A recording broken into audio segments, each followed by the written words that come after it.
अस्सलाम वालेकुम जी। दुआ है कि आप तंदुरुस्त और हमेशा खुश रहें। वीडियो का आगाज़ करते हैं आज की अच्छी बात के साथ।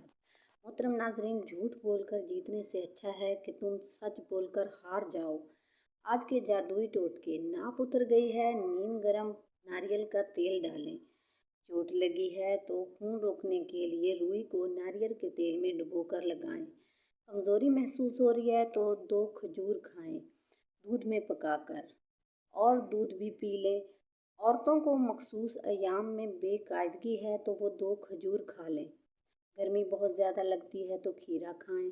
सर्दी बहुत ज़्यादा लगती है तो देसी अंडे खाएं और चूज़े की यखनी बनाकर पिएं। पेशाब करने में जलन महसूस होती है तो कच्ची लस्सी नमक डालकर पिएं, या खरबूजा और तरबूज खाएं। खाने के बाद भारीपन महसूस होता है तो लेमन के कतरे पी लें। मोटापा कम करना हो तो निहार मुंह नीम गर्म पानी पिएं। रंग गोरा करना हो तो उपटन में अर्के गुलाब मिक्स करके चेहरे पर 20 मिनट लगाएं और चेहरा धो लें। कान में दर्द है तो सरसों के तेल में लौंग जलाएं और इसमें रुई से तार करके कान में लगाएं। आँखों की रोशनी तेज़ करनी हो तो गाजर खाएं।